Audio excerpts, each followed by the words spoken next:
प्राचीन काल में भारत के एक प्रसिद्ध गुरुकुल में एक बालक शिक्षा ग्रहण कर रहा था। उसका नाम वरदराज था। लेकिन एक समस्या थी, वरदराज को पढ़ाई बिल्कुल समझ में नहीं आती थी। जब गुरुजन कोई पाठ पढ़ाते तो वह उसे याद नहीं रख पाता। गणित के प्रश्न हल करने बैठता तो हमेशा गलत उत्तर आता।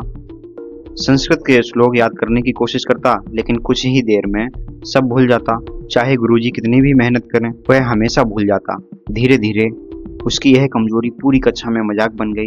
साथ ही छात्र उसका उपहास उड़ाने लगे और गुरुजन भी उसे डांटने लगे।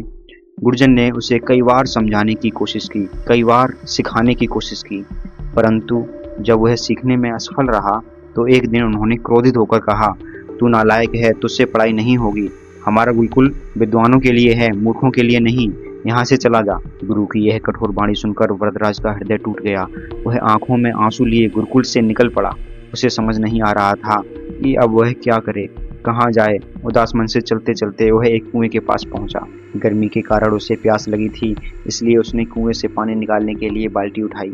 जैसे ही उसने कुएं की जगत अर्थात किनारे पर नजर डाली, उसने देखा कि वहां रस्सी के निशान पड़े थे। वह हैरान रह गया। उसने पास खड़ी वृद्धा से पूछा, माँ, यह निशान क्यों बनाए आपने? वृद्धा मुस्कुराई और बोली, बेटा, यह निशान हमने नहीं बनाए। जब रस्सी बार बार पानी निकालने के लिए कुएं से घसीटी जाती है तो धीरे धीरे यह पत्थर पर अपने निशान छोड़ देती है। वरदराज को यह सुनकर आश्चर्य हुआ। उसने सोचा, यदि कोमल रस्सी भी अपने निरंतर प्रयास से कठोर पत्थर पर निशान बना सकती है तो मैं क्यों नहीं? मैं तो एक जीवित प्राणी हूँ। क्या मैं बार बार अभ्यास करने से शिक्षा ग्रहण नहीं कर सकता, विद्वान नहीं बन सकता? इस विचार ने उसकी आत्मा को झकझोर दिया। वह तुरंत गुरुकुल लौट गया और गुरुजी के चरणों में गिरकर बोला, गुरुदेव, मैंने अपनी गलती समझ ली है, कृपया मुझे एक और अवसर दें। मैं पूरी मेहनत करूंगा, लगातार अभ्यास करूंगा और तब तक सीखता रहूंगा जब तक विद्वान नहीं बन जाता। गुरुजी ने उसकी दृढ़ निश्चयता देखी और उसे पुनः स्वीकार कर लिया।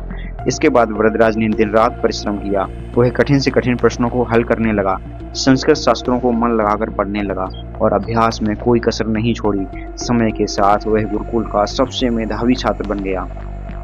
कई वर्षों बाद वही वरदराज जिसने कभी अक्षर पहचानने में कठिनाई महसूस की थी, जो कि अपनी कक्षा में उपहास का पात्र बनता था, मूर्ख कहलाता था, वह संस्कृत व्याकरण शास्त्र का महान विद्वान बना।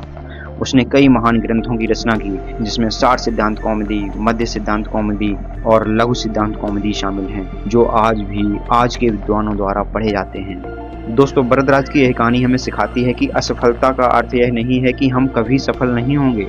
यदि हम लगातार प्रयास करें, अभ्यास करें और धैर्य न छोड़ें तो कोई भी लक्ष्य असंभव नहीं है। अभ्यास से सब कुछ संभव है। जब एक कोमल रस्सी अपने निरंतर प्रयास से कठोर पत्थर पर निशान बना सकती है तो हम अपने दिमाग में ज्ञान क्यों नहीं बसा सकते? सही डायरेक्शन में अभ्यास करने से सफलता क्यों नहीं प्राप्त कर सकते? अगर आप भी किसी चीज में असफल हो रहे हैं तो हार मत मानिए, बार बार कोशिश करिए, लगातार सीखते रहिए और एक दिन आप भी अपने क्षेत्र में महानता प्राप्त करेंगे। तो दोस्तों, आप लोगों को यह कहानी कैसी लगी? यदि पसंद आई हो तो प्लीज़ इस वीडियो को लाइक करें और ज़्यादा से ज़्यादा शेयर करें और ऐसे ही नई वीडियो पाने के लिए हमारे चैनल को सब्सक्राइब करें। धन्यवाद।